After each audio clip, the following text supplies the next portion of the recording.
আসসালামু আলাইকুম সবাইকে। আশা করছি সবাই আল্লাহর রহমতে ভালো আছেন। তো আজকে চলে এসেছি নতুন একটি ভিডিও নিয়ে। তো সবাই প্লিজ আমার পেজটাকে ফলো করে দিবেন। আশা করছি সবাই পাশেই থাকবেন।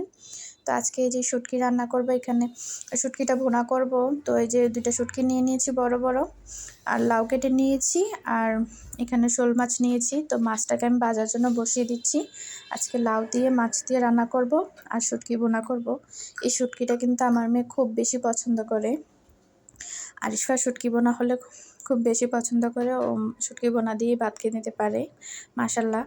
তো আমার মেয়ে ওইরকম বেশি খাবার দাবার খায় না, তারপরও ও শুটকি বোনাটা খুব বেশি পছন্দ করে। তো এই যে আমি এখানে শুটকিটা ভালো করে কেটে নিয়েছি, তারপরে একটু হলুদ আর একটু লবণ দিয়ে, সামুদ্রিক শুটকি তো লবণটা ওরকম বেশি দিতে হবে না।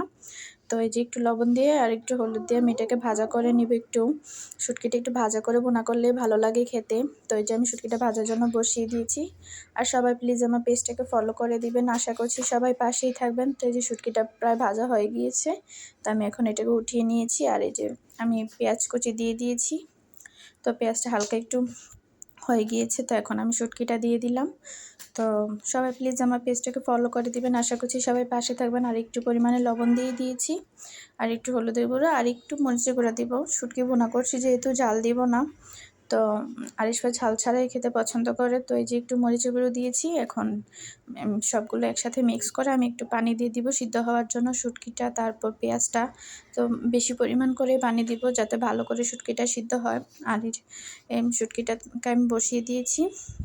তো সবাই প্লিজ আমার পেজটাকে ফলো করে দিবেন। আশা করছি সবাই পাশেই থাকবেন। তো এই যে আমি শুটকি বোনাটা বসিয়ে দিয়েছি।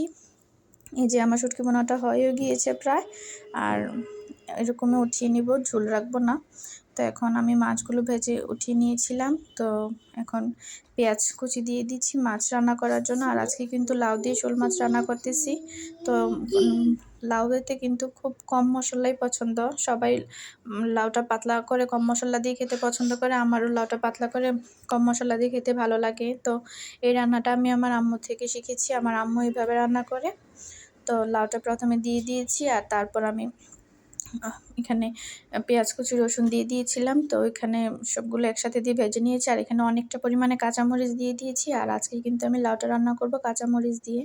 তো এখানে কোনো মরিচের গুঁড়ো ইউজ করব না। তো আমি এখানে হলুদের গুঁড়োটা দিয়ে দিয়েছি খুব অল্প পরিমাণেই। লাউ একটু কম কম মশলাতে ভালো লাগে। তো সবাই প্লিজ আমার পেজটাকে ফলো করে দিবেন। আশা করছি সবাই পাশেই থাকবেন। তো এই যে আমি হলুদ দিয়ে কাঁচামরিচ দিয়ে লাউটা ভালো করে কষিয়ে নিয়েছি। তো এখন সিদ্ধর জন্য ঝোলটা দিয়ে দিব, লাউটা সিদ্ধ হয়ে যাবে। আর আর এই যে কাঁচামরিচ দিয়ে লাউ রান্না করলে কিন্তু খেতে খুবই ভালো লাগে। তো এই যে আমার লাউটা প্রায় সিদ্ধ হয়ে গিয়েছে, দেখা যাচ্ছে। তো এখন আমি এখানে মাছগুলো দিয়ে দিব। আর সবাই প্লিজ আমার পেজটাকে ফলো করে দিবেন। আশা করছি সবাই পাশেই থাকবেন। তো আমি মাছগুলো দিয়ে দিয়েছি। তো এখন তরকারিটা আমি খুব ভালো করে রান্না করে নিব। আর লাউয়ের তরকারি কিন্তু পাতলা পাতলায় তরকারিটা ভালো লাগে। তো এই যে আমি মাছ দিয়ে তরকারিটা রান্না করে নিয়েছি, প্রায় রান্নাও হয়ে গিয়েছে। তো সবাই প্লিজ আমার পেজটাকে ফলো করে দিবেন। আশা করছি সবাই পাশেই থাকবেন। তো আমার তরকারিটা রান্না হয়ে গিয়েছে। সবাই ভালো থাকবেন। আল্লাহ হাফেজ।